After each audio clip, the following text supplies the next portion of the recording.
Hello again. Welcome to our second session of this final day.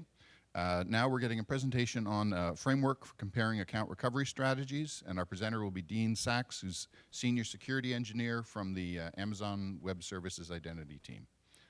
Dean, thank you. Thanks, David.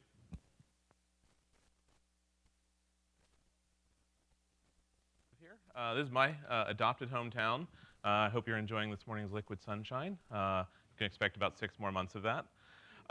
Maybe more. David knows all too well. My name is Dean Saxe. I'm a senior security engineer with AWS Identity.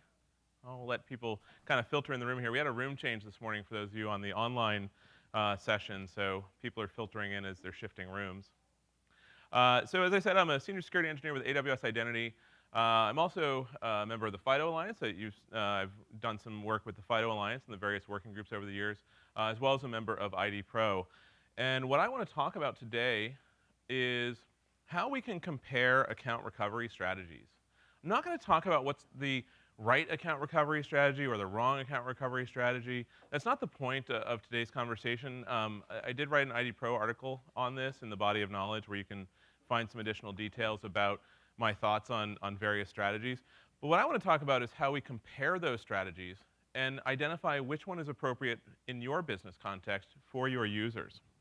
So if I don't forget my clicker here, let's start with what is the problem with managing authentication credentials, and what is the problem with managing account recovery? Charlotte Bronte wrote in Jane Eyre, "You are human and fallible." And this is true for all of us. All of us have this problem. We make mistakes, and those mistakes impact our ability to do things in our lives. And those mistakes can be around authentication, such as I only have a single security key, a hardware token, and therefore if I break it, lose it, or destroy it, then I can't get into my accounts. But we're also just generally bad at risk assessment. And when I say we're bad at risk assessment, what I mean is we're bad at understanding how the things we do impact our lives. So maybe we don't buy renter's insurance, or we get a minimum level of insurance on our car. Maybe we don't have a fireproof safe at home to store important documents, or maybe your backup hardware key that you need to recover your account when you lose the first one. And so I think account recovery falls in the same bucket. We as humans are bad at risk assessment, and so we don't think about what happens when I break my hardware device or I lose my password and how I regain access to those same accounts. Now, some of those accounts may not be important to you. Maybe they're low-value accounts, like some social media account, for instance. But if it's a high-value account, like your bank account or your 401k if you're an American and it's your savings account for retirement, then it's pretty important that you can get back in. And so I would argue that until humans stop making mistakes, which really is never going to happen, we'll always need some mechanism to do account recovery.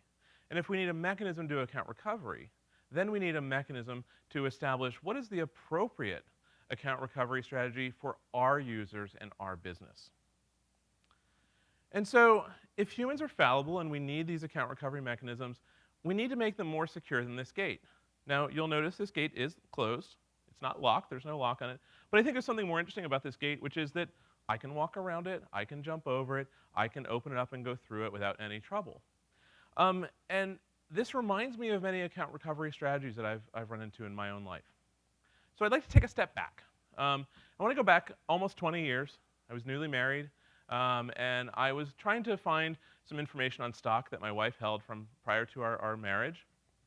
And so I go to the stock portal.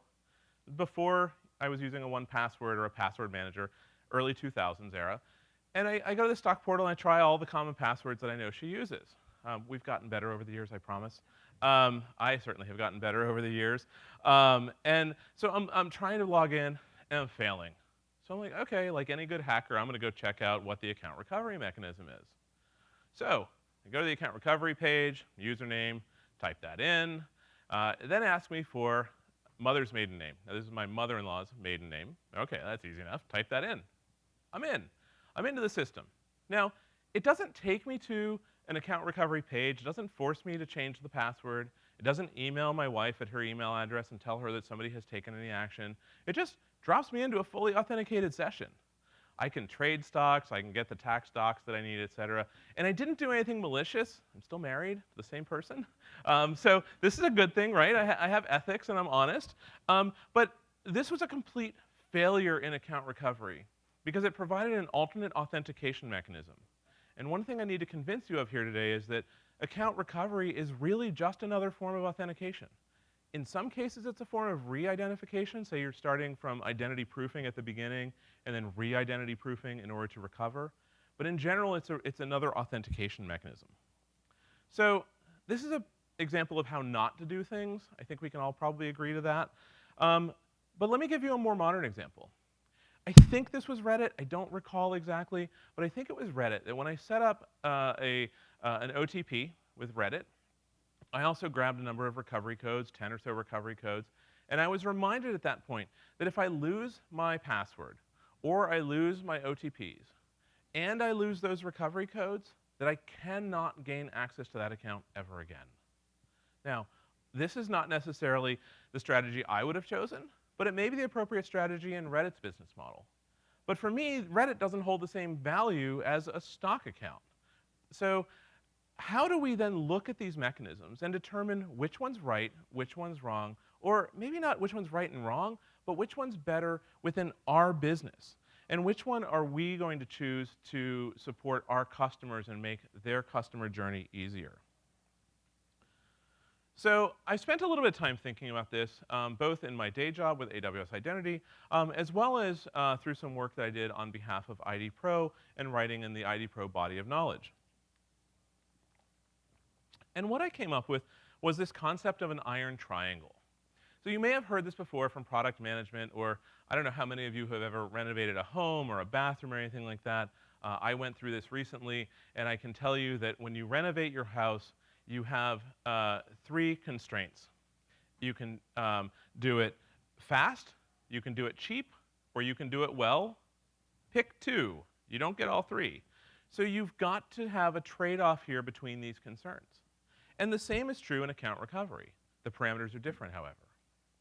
So the first parameter in account recovery, there we go, is access continuity. So how easy is it for the customer to recover access to the resources they're trying to gain access to in a timely manner without any undue delay? Now, timely can vary depending on the particular business need, et cetera. It doesn't have to be immediate. There may be a time delay there, for instance. But in a timely manner is the key thing here. The second parameter that we look at is security. So how secure is the solution? Does the solution present unmitigated risk or unnecessary risk or even unacceptable risk, either to the business or to the customer? And the third is privacy. How much private information is the customer required to give up or the user required to give up in order to make this process work?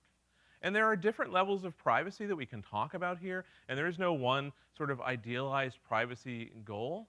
So when we look at this iron triangle, all of these values around privacy, access continuity, security, they're relative. And we may disagree amongst ourselves. We have here in the room what I'd like to refer to, thanks to Sarah Cicchetti, as a disagreement of identity. It is our collective noun. And so amongst this disagreement of identity, we are probably going to disagree on the explicit values around security, continuity, and privacy. But what we can agree on is relative values when comparing different strategies. Now, all 3 of these are in tension. And again, we can't have all 3. We've got to have a balance here. We've got to choose what is best in our environment. So the way I like to think about how we go about this is through the use of continua. Continua being the plural of continuum. And so there are 3 continua here, and they are, again, privacy, security, and access continuity. Now I have one of the continua up here, the privacy continuum, and the way you read this is like the written English language, from left to right. Starting on the left, we have a user that is fully identity proofed. Now this is privacy impacting for this user. It is not privacy protecting. And so we can agree, I think, amongst this disagreement of identity that this moves somewhere to the left of this continuum. Whereas far to the right side of the continuum, we have complete anonymity, which is privacy protecting, hopefully, if we're doing it well. The second, we have the security continuum. And again, reading from left to right, on the left we have things like KBA, knowledge-based authentication. pretty clear this is not a secure mechanism for authentication. And on the far right side, we have something like a cryptographic possession factor. When I say a cryptographic possession factor, what I'm talking about is something like a hardware security key. Or maybe you have some sort of device holding SSH keys, but it's some sort of cryptographic key that is held that you have to show proof of possession of in order to recover an account. And somewhere in the middle, we've got recovery codes, like I mentioned with the Reddit example. They are better than KBA. They're probably not as good as some sort of cryptographic recovery mechanism, but they actually work in practice, and they work quite well for most users. And on the third continuum, we have access continuity. Now, on the left-hand side, we have access recovery disallowed, completely disallowed. This is not quite the Reddit example I gave before, but it's close. The Reddit example actually uses recovery codes, which again land somewhere in the middle on this continuum. And again, on the far right side, we have this cryptographic possession factor. Again, a FIDO key, for instance, could serve as that factor. And we place items on this continuum in order to compare them and compare, again, their relative values. So your mileage may vary here. What you put on these continua and how you rank them on these continua will vary based upon your own perspective. And I don't want to convince you that I'm right and you're wrong in this scenario. I want you to do this work yourself and figure out within your own environment what your choices are and how those choices impact privacy, security, and access continuity. So let's take a look at an example. Uh-oh. Oops, hit the wrong button. Of a very common mechanism for recovery. So we've all gone through this dance of using either email or a phone to do account recovery. So let's set up some preconditions. Preconditions are that you've configured a phone or email address with this service provider at some point in the past. There's been some vetting of this, so we know that you had access to this device or this email address at one point in the past. We don't know if you have access to it today, and this is important. So on the privacy continuum, I'm just going to talk about things being toward the right or toward the left, or right of center, left of center. Again, the further you go toward the right, the further you are toward the vertex and the iron triangle. And so having a validated email or phone number is somewhat privacy impacting for the user. It's also pretty hard to get away from in most cases. So it's not quite as privacy protecting as being completely anonymous, but it's certainly not as privacy impacting as being fully identity proofed at the beginning of this process. So we're going to call this somewhere to the right of center. The second is the possession of the phone on the security continuum. And so this is so what you're really trying to do here is demonstrate control over the device or over the account. Now I've chosen to put this left of center. And why? Because I can't prove that it's you that has control over this device or over this email address. If your email address has been pwned and somebody else has access to it, or say you have a rogue email administrator who's looking in your inbox, or your phone your friends and family have access to your phone. Friendly fire is a real thing in this industry when it comes to account recovery and can impact the security of your account recovery. And so we're going to move this a little bit left of center and say that the security is somewhere to the left of the midpoint here. And the third is access continuity. Now you would think that having access to your phone or your email is going to lead to really high access continuity. But I can tell you that people lose access to their phones, they lose access to their email because they leave university, they change employers, they leave behind an old email address for whatever reason, and they don't update this information in systems of record that are using this information for account recovery. And so the actual access continuity value of this is much lower than one might expect. I'm going to put this somewhere around the midpoint, maybe a little bit right of center, but then we map this out to the iron triangle, and maybe this is a bit of an eye chart, but on the upper left side along the access continuity privacy axis, you can see where this lands. So what this tells us when we look at this is that this strategy prioritizes privacy and continuity of access over security. And that may be a great choice depending on your user base. Let's take a look at another example. And this one is using trusted intermediaries in the enterprise. And so let me, again, set up some preconditions for you. The precondition is you're employed, so you've already been fully identity proofed in order to gain to have some gainful employment. And you know your leader, your manager, your skip level in person. We're going to start this thinking about this in person. Things get weird when we talk about COVID and pandemics and having to do everything over Chime or Slack or other mechanisms where this doesn't maybe work as well. And again, remembering all these values are relative here. On the privacy continuum, we're relatively low. You've already been fully identity proofed by the business. The business knows who you are. Now, my manager may not have access to my identity documents, but he knows who I am. I see him on a regular basis. We went and had beers last night. And so he knows who I am, he knows my mannerisms, my voice, et cetera, and it is relatively easy for him to just face-to-face look at me and say, yep, you're Dean, and I can help you out with this request. On the second continuum, which is security, this trusted intermediary, again, my manager or my skip level, for instance, they are trusted individuals. They're trusted individuals within this enterprise. And so the trust level is reasonably high here. Now, on the security continuum, what I find interesting about this one is that depending on the mechanism used, you can drive security higher or lower. So for instance, if the mechanism was for my manager to go in, set a new password, and then communicate it to me via voice or email, and then log in, that would be an opportunity for my manager to do some malicious actions and take over an account that I actually own. And so that would drive the security, this to the left on the security continuum. It's probably not what you have in your own enterprise, but it's something you have to think about when looking at these mechanisms. Third is access continuity. Now we're going to drive this pretty far to the right, pretty far to the access continuity vertex. However, there are some real constraints here. COVID is a constraint.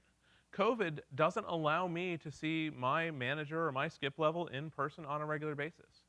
Now, I do occasionally, but it's not like I'm in the office where I walk into the office in the morning and I realize, oops, I broke my authenticator, or I forgot my password, I need to recover an account, and I can go walk into my manager's office and ask for some help.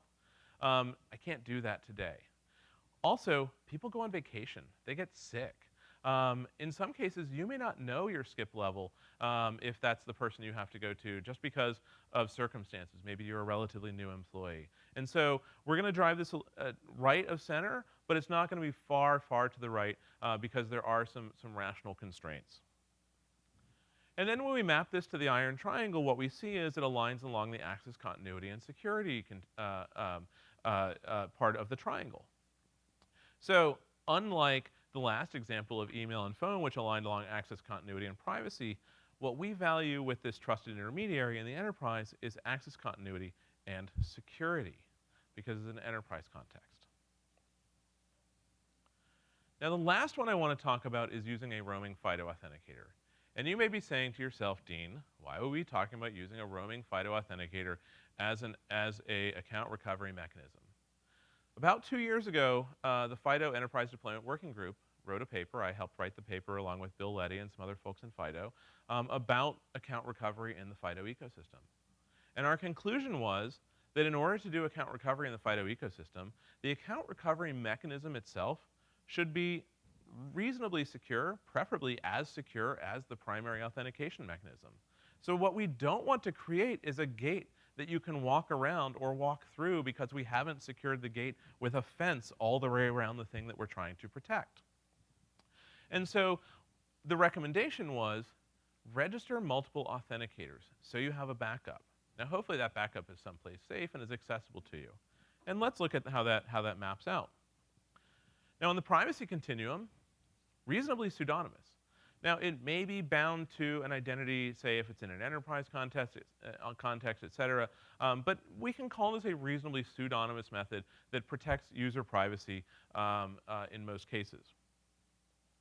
On the security continuum, this roaming authenticator is going to be far to the right because we know the security of Phyto credentials is very, very high. And so this is fantastic in giving us a secure platform for recovery. But on the access continuity spectrum, it's somewhere around the midpoint. And you may ask yourself, why is this? Well, let's talk about humans and humans' fallibility. We are human. We are fallible. We make mistakes. By a show of hands in the room here, and I'll relate this to the audience online, how many of you have backup authenticators and have them stored in a fireproof safe? or somewhere secure? About 30, 40% of the room. Okay. How many of you, every time you register a new credential on your primary authenticator, go pull that thing out of the fireproof safe and register it as well? Okay, I got like 2, so we're talking about 5% of the room here. I'll make number 3 on that, but it's only if I happen to be sitting at home next to the fireproof safe where I can go get that thing, pull it out, register it, and put it back. And so as fallible humans, we make a mistake here, and that lowers the access continuity value of this as a mechanism because we as humans are unlikely to take this additional action. Sometimes we as humans are unlikely to purchase that second $20, $30 authenticator to take this action because, again, we're bad at risk assessment and knowing where our risk lies. And so where this maps on the triangle is almost to the center point of the triangle. This may be the best option we have for something that balances almost equally security, privacy, and access continuity. And so with that, I'd like to refer back to the ID Pro body of knowledge. So for those of you who are not members of ID Pro, you may not be aware of this. These are articles written by identity professionals for identity professionals. They're written in a scholarly manner. They're peer-reviewed. They're edited by a professional editor and published for the entire world. So you don't have to be an ID Pro member to use the ID Pro body of knowledge. You can just visit bok.idpro.org. And if you look at Article 64, it's an article I wrote on account recovery, which covers this exact topic and goes more deeply into mechanisms of account recovery. So if you'd like more information on these mechanisms, please visit the body of knowledge. Please check that out. And with that, I will take any questions that you might have. Thanks for your attention.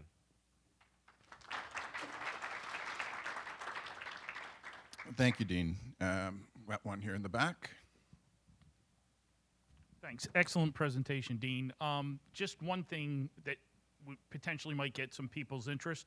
There was a case in Germany, a registrar, and they got fined 10 million euros because the account recovery, they just called up and they had the person's name and birth date that gave them full access. And as a result of that, it was an initial 10 million euro fine to that particular ISP. So that kind of hits it home from a different perspective as well.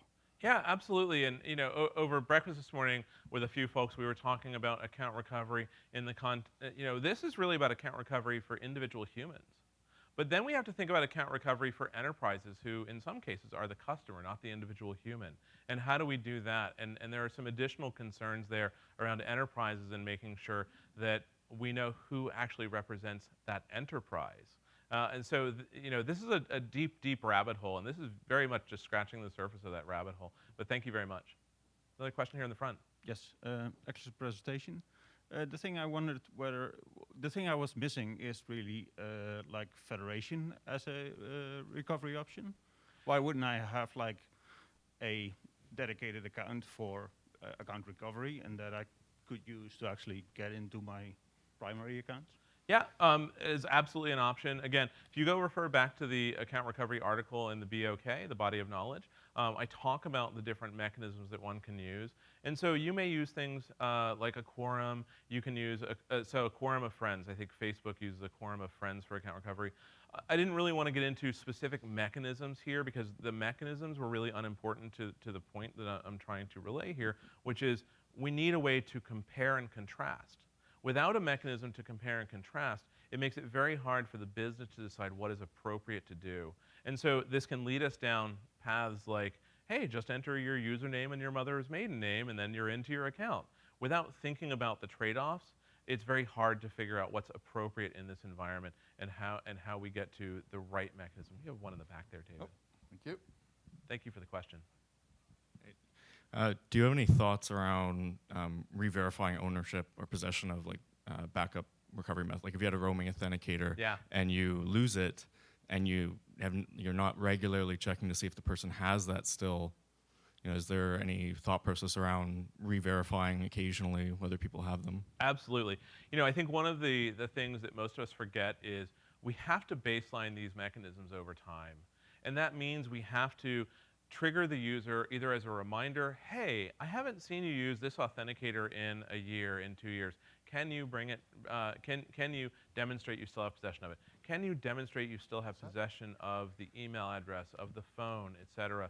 And if you're not doing that, you're liable to have some, or you're likely to have some loss of access continuity for your customers because, again, people change over time, they change their mechanisms over time, and if they lose those primary mechanisms, it gets much harder to restore access and do so in a secure manner. Yes? How do you model complex recovery scenarios? Because these things usually aren't discrete. Like Right. there's a fallback to a human process, for instance, right? Is that covered in the article, or is it like how do you think about that? So I touch on that a little bit. Aaron Crow and JP Rowan in their article in the Body of Knowledge on customer service operations touch on that as well. It's hard. And again, there is no ideal mechanism. So you have to determine what trade-offs you are willing to make. And those trade-offs, again, are around the 3 points of the triangle. But there can also be trade-offs around time. And around just saying, at some point we're not going to give you access back to this account and you're going to lose access entirely. I think one of the important points we have to recognize here is that we as service providers have to work with our customers and nudge our customers in the right direction to take the correct behaviors to ensure they can always maintain access. Now, humans being fallible are not going to do that, so we have to try and make this a partnership and find ways to establish that long-term connection, but it's not going to work for everybody. And ultimately, I think there is a good argument to be made that people will lose access to their accounts, and that's okay. That is just a business risk that we are going to have to accept. All right, well, we're out of time now, so thank you everybody for sitting in on this great presentation, and thank you again, Dean. Thank you all. Have a great day.